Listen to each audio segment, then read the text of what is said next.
Hi friends, എല്ലാവർക്കും Ansys കുക്കറീസിൻ്റെ പുതിയൊരു വീഡിയോയിലേക്ക് സ്വാഗതം.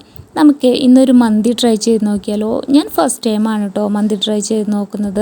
പോലും ഇത്ര എളുപ്പത്തിലും അതേപോലെ നല്ല ടേസ്റ്റി ആയിട്ടും മന്തി ഉണ്ടാക്കാൻ പറ്റുന്നുണ്ടെങ്കിൽ നിങ്ങൾക്കും വളരെ ഈസി ആയിട്ട് തന്നെ മന്തി ട്രൈ ചെയ്ത് നോക്കാം കേട്ടോ. അപ്പം ഇവിടെ മന്തി നമ്മൾ ട്രൈ ചെയ്യുമ്പോൾ ഏറ്റവും ആദ്യം നമ്മൾ റെഡിയാക്കി എടുക്കുന്നത് മന്തി മസാലയാണ് കേട്ടോ. അപ്പം നമുക്ക് എങ്ങനെയാണ് മന്തി മസാല ഉണ്ടാക്കുന്നത് എന്ന് നോക്കിയാലോ. അതിനായിട്ട് ഏറ്റവും ആദ്യം വേണ്ടത് മുഴുവൻ മല്ലിയാണ്. 1.5 ടേബിൾ സ്പൂണോളം മുഴുവൻ മല്ലി, 1 സ്പൂണോളം നല്ല ജീരകം അല്ലെങ്കിൽ ചെറിയ ജീരകം, പിന്നെ 3 ചെറിയ കഷ്ണം കറുകപ്പട്ട, 4 ഗ്രാമ്പു, 4 ഏലക്കായ, 1 ടേബിൾ സ്പൂണോളം മുഴുവൻ കുരുമുളകും, ഒരു ഡ്രൈ ലെമണും കൂടെ വേണം. ഡ്രൈ ലെമൺ നമ്മൾ ഇതുപോലെ ചെറിയ കഷ്ണങ്ങളാക്കിയിട്ടാണ് ഇതിൽ പൊടിച്ച് ചേർക്കുന്നത് കേട്ടോ. പിന്നെ 2 കറുകപ്പട്ടയുടെ ഇലയും കൂടി നമ്മൾ ഇട്ട് കൊടുക്കുന്നുണ്ട്. ഇത് നമ്മളൊരു മിക്സി ജാറിലേക്ക് മാറ്റിയതിന് ശേഷം ഒരു 3-4 അല്ലി വെളുത്തുള്ളിയും കൂടെ ചേർത്തത് ഇതുപോലെ ഒന്ന് നന്നായിട്ട് പൊടിച്ചെടുക്കാം. നിങ്ങൾക്ക് ഇതിൽ നന്നായിട്ട് പൊടിച്ചെടുക്കാൻ പറ്റുന്നുണ്ടെങ്കിൽ നിങ്ങൾ പൊടിച്ചെടുത്തോളൂ കേട്ടോ. ഇനി നമ്മൾ അതിൽ നിന്ന് 1 ടീസ്പൂണോളം മസാല മാറ്റിയെടുത്തിട്ടുണ്ട്. ഇനി നമ്മുടെ കഴുകി വൃത്തിയാക്കി വെച്ചിട്ടുള്ള ചിക്കനിലേക്ക് ഒരു ഫോർക്ക് കൊണ്ടോ അല്ലെങ്കിൽ ഒരു സ്റ്റിക്ക് കൊണ്ടോ ഇതുപോലെ ഒന്ന് ഹോളിട്ട് കുത്തി കൊടുക്കണം കേട്ടോ. നമ്മുടെ മസാലയൊക്കെ നന്നായിട്ട് പിടിക്കാൻ വേണ്ടിയിട്ടാണ്. ഇനി നമ്മുടെ മന്തി മസാല എടുത്തിട്ട് അതിലേക്ക് ഈ ചിക്കനിലേക്ക് ആവശ്യമായ ഉപ്പും 2 ടേബിൾ സ്പൂണോളം സൺഫ്ലവർ ഓയിലും 1.5 ടേബിൾ സ്പൂണോളം കാശ്മീരി മുളക് പൊടിയും അതുപോലെ ഒരു മാഗി ക്യൂബും നമ്മൾ എടുത്തിട്ടുണ്ട്. മാഗി ക്യൂബ് ഇതുപോലെ കൈവച്ച് നന്നായി പൊടിച്ചിട്ട് വേണം ഇതിൽ മിക്സ് ചെയ്ത് കൊടുക്കാനായിട്ട്. പിന്നെ നമ്മൾ 1 ടേബിൾ സ്പൂണോളം വിനാഗിരിയും കൂടെ ചേർത്ത് കൊടുത്തിട്ടുണ്ട്. നിങ്ങൾക്ക് ചെറുനാരങ്ങ നീരാണെങ്കിൽ അതും ചേർത്ത് കൊടുക്കാം കേട്ടോ. അതിനുശേഷം നമ്മൾ കൈവച്ച് നന്നായിട്ട് നമ്മുടെ മസാല ഒന്ന് മിക്സ് ചെയ്തെടുക്കാം. ഇനി നമ്മൾ ചിക്കൻ കഴുകി മാറ്റി വെച്ചിട്ടുള്ള നമ്മുടെ ചിക്കനിലേക്ക് ഇത് പുരട്ടി കൊടുത്തിട്ടുണ്ട്. ഒരു 2-3 മണിക്കൂറെങ്കിലും ഇതൊന്ന് ഫ്രിഡ്ജിൽ സൂക്ഷിക്കണം കേട്ടോ. ഇനി നമുക്ക് ഈ മന്തിയിലേക്ക് ആവശ്യമായിട്ടുള്ള ഒരു ചട്നി റെഡിയാക്കിയാലോ. അതിനായിട്ട് 2 തക്കാളി, ഒരു ചെറിയ കഷ്ണം സവാള, ഒരു പച്ചമുളക്, കുറച്ച് മല്ലിയില ചെറുതാക്കി അരിഞ്ഞതും, ഒരു നുള്ള് നല്ല ജീരകവും, 3-4 അല്ലി വെളുത്തുള്ളിയും കൂടെ ഇട്ട് നന്നായിട്ട് നമ്മുടെ ചോപ്പറിലൊന്ന് അടിച്ചെടുക്കുന്നുണ്ട് കേട്ടോ.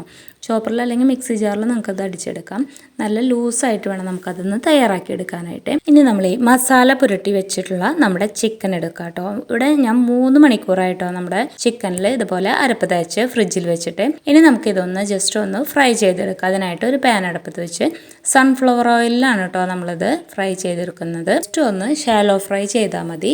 ഈ ചിക്കൻ്റെ ഉള്ളൊക്കെ ഒന്ന് വേവാനായിട്ട് ചെറിയ തീയിൽ നമ്മളിതൊന്ന് മൂടി വെച്ചിട്ട് വേവിച്ചെടുക്കണം കേട്ടോ. അപ്പോൾ നന്നായിട്ട് ഉള്ളു വേവും ചെയ്യും, നന്നായിട്ട് പുറമൊക്കെ നന്നായിട്ട് ഫ്രൈ ആയി വരികയും ചെയ്യും കേട്ടോ. ഇതുപോലെ നമ്മൾ 3-4 തവണ ഇതുപോലെ തിരിച്ചു മറിച്ചിട്ട് നന്നായിട്ടൊന്ന് ഫ്രൈ ചെയ്തെടുക്കണം. നമ്മൾ ചിക്കൻ വറക്കാൻ വെക്കുമ്പോൾ തന്നെ നമുക്ക് മന്തിയിലേക്ക് ആവശ്യമായിട്ടുള്ള നമ്മുടെ റൈസ് നന്നായിട്ടൊന്ന് കഴുകി നന്നായിട്ട് വെള്ളത്തിൽ കുതിർത്തി വെക്കണം കേട്ടോ. ഒരു 30 മിനിറ്റെങ്കിലും വെള്ളത്തിൽ കുതിർത്തി വെച്ചതിന് ശേഷമാണ് നമ്മളിതൊന്ന് ഊറ്റി വെക്കേണ്ടത്. ഈ സമയം കൊണ്ട് നമ്മുടെ ചിക്കനൊക്കെ നന്നായിട്ട് വറുത്ത് വന്നിട്ടുണ്ട്.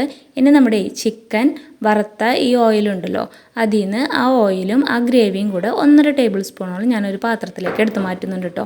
ഇത് നമ്മുടെ റൈസിൽ മിക്സ് ചെയ്ത് കൊടുക്കാൻ വേണ്ടിയിട്ടാണ്. അപ്പോൾ ഒരു കളറും ഒരു ഫ്ലേവറൊക്കെ കിട്ടും കേട്ടോ. ഇനി നമുക്ക് റൈസ് റെഡിയാക്കാനായിട്ട് ഒരു പാത്രത്തിൽ വെള്ളം വെച്ചിട്ട് കറുകപ്പട്ട, ഏലക്കായ, ഗ്രാമ്പു, ഒരു ഡ്രൈ ലെമൺ, അതുപോലെ കറുകപ്പട്ടയുടെ ലീഫും കുറച്ച് മുഴുവൻ കുരുമുളകും കൂടി നമുക്ക് ഒരു മാഗി ക്യൂബും നമ്മൾ നേരത്തെ തയ്യാറാക്കി എടുത്ത മന്തി മസാലയും കൂടെ ഇട്ട് കൊടുക്കാം.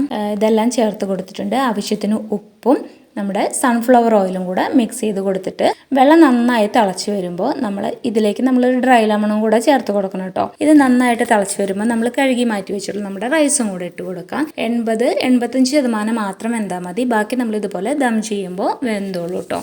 ഇനി നമ്മളൊരു വലിയ പാത്രത്തിലേക്ക് നമ്മുടെ ചിക്കൻ്റെ ഓയിലും ചിക്കനും കൂടെ ഇതുപോലെ പരത്തി വെച്ച് കൊടുത്തതിന് ശേഷം അതിൻ്റെ മുകളിലേക്ക് റൈസ് ഇട്ട് കൊടുക്കുകയാണ്. ഇതിൽ ശരിക്കും ഈ ക്യാപ്സിക്കും മല്ലിയിലയും പുതിനയിലയും കൂടെ ചിക്കൻ്റെ മുകളിലാണ് തൂക്കി കൊടുക്കേണ്ടത്. ഞാനത് വിട്ടുപോയി. അതുകൊണ്ടാണ് നമ്മൾ റൈസിൻ്റെ മുകളിൽ തൂക്കി കൊടുത്തത്. മല്ലിയിലയും തൂക്കി കൊടുത്തതിന് ശേഷം നമ്മൾ നേരത്തെ എടുത്ത് വെച്ചിട്ടുള്ള നമ്മുടെ ചിക്കൻ വറുത്ത ഓയിലും കൂടെ ഒന്ന് സ്പ്രെഡ് ചെയ്ത് കൊടുത്തിട്ടുണ്ട് കേട്ടോ. നമ്മൾ കടയിൽ നിന്ന് മേടിക്കുമ്പോഴുള്ള ആ ഒരു റൈസ് ഉണ്ടല്ലോ, മന്തി റൈസ്, അതേപോലെ തന്നെ പെർഫെക്റ്റ് ആയിട്ട് വരാനായിട്ട് ഞാൻ 1/2 ടീസ്പൂൺ മഞ്ഞൾപ്പൊടി സൺഫ്ലവർ ഓയിലായിട്ട് മിക്സ് ചെയ്തിട്ടുണ്ട്. പിന്നെ കുറച്ച് ഫുഡ് കളറും സൺഫ്ലവർ ഓയിലിൽ തന്നെ മിക്സ് ചെയ്ത് ഇതുപോലെ ഒന്ന് തെളിച്ച് കൊടുത്തിട്ടുണ്ട്. പിന്നെ നമ്മൾ നേരത്തെ എടുത്ത് വെച്ചിട്ടുള്ള നമ്മുടെ മന്തി മസാലയും കൂടെ 1 ടേബിൾ സ്പൂണോളം വിതറി കൊടുത്തിട്ടുണ്ട്. പിന്നെ 4 പച്ചമുളക് മുഴുവനായിട്ട് തന്നെ ഈ റൈസിൽ നമ്മൾ ഒന്ന് കുത്തി കൊടുത്തിട്ടുണ്ട്. പിന്നെ നമ്മൾ ചിരട്ട കത്തിച്ച കനലും കൂടെ ഒരു പാത്രത്തിലെടുത്ത് വെച്ചിട്ട് അതിൻ്റെ മുകളിൽ കുറച്ച് സൺഫ്ലവർ ഓയിൽ ഒഴിച്ച് ഒരു 15 മിനിറ്റ് ദം ചെയ്യാനായിട്ട് വെച്ചിട്ടുണ്ട് കേട്ടോ. അപ്പോൾ ഇത് തുറന്ന് നോക്കുമ്പോൾ ആ ഒരു മന്തിയുടെ സ്മെല്ലും അതുപോലെ തന്നെ നല്ല ടേസ്റ്റും ആയിട്ടുണ്ട്. അതുപോലെ നമ്മുടെ റൈസൊക്കെ നല്ല പെർഫെക്റ്റ് ആയിട്ട് തന്നെ വന്നിട്ടുണ്ട്. ഒന്നും തൊടാത്ത രീതിയിൽ നല്ല അടിപൊളിയായിട്ട് വന്നിട്ടുണ്ട് കേട്ടോ. ഇനി നമുക്ക് ഈ റൈസൊക്കെ ഒന്ന് മിക്സ് ചെയ്തെടുക്കാനായിട്ട് ഒരു വലിയ പാത്രത്തിലേക്ക് നമ്മുടെ റൈസും ചിക്കനും കൂടെ ഇട്ട് കൊടുത്ത് ചിക്കൻ നമ്മളൊന്ന് സെപ്പറേറ്റ് എടുത്ത് മാറ്റി വെച്ചിട്ടുണ്ട്. അതിനുശേഷം നമ്മൾ റൈസ് പൊടിഞ്ഞു പോകാത്ത രീതിയിൽ നന്നായിട്ടൊന്ന് മിക്സ് ചെയ്തെടുത്തിട്ടുണ്ട്. അപ്പോൾ ചിക്കൻ മന്തി ഇവിടെ റെഡി ആയിട്ടുണ്ട്. ഞാനിത് എൻ്റെ മോൻ്റെ ബർത്ത്ഡേക്ക് വേണ്ടിയിട്ടാണ് നമ്മളെ വീട്ടിൽ ആദ്യമായിട്ട് ഉണ്ടാക്കിയത്. അപ്പോൾ ഞങ്ങൾക്ക് എല്ലാവർക്കും ഇത് വളരെ ഇഷ്ടപ്പെട്ടു. അപ്പോൾ നമ്മുടെ മന്തി കഴിക്കാനായിട്ട് ആരും തന്നെ അധികം പൈസയൊന്നും ചിലവാക്കി പുറത്ത് പോയി കഴിക്കണമെന്നില്ല. നമുക്ക് വീട്ടിൽ തന്നെ പെട്ടെന്ന് ഉണ്ടാക്കാൻ പറ്റാവുന്ന ഒരു മന്തിയാണ്. അപ്പോൾ നിങ്ങൾക്ക് എല്ലാവർക്കും ഇത് ഇഷ്ടപ്പെടുകയാണെങ്കിൽ ലൈക്ക് ചെയ്യാനും ഷെയർ ചെയ്യാനും സപ്പോർട്ട് ചെയ്യാനും മറന്നു പോകരുത്. അപ്പോൾ അടുത്തൊരു വീഡിയോയുമായി കാണുന്നത് വരെ എല്ലാവർക്കും ബൈ ബൈ.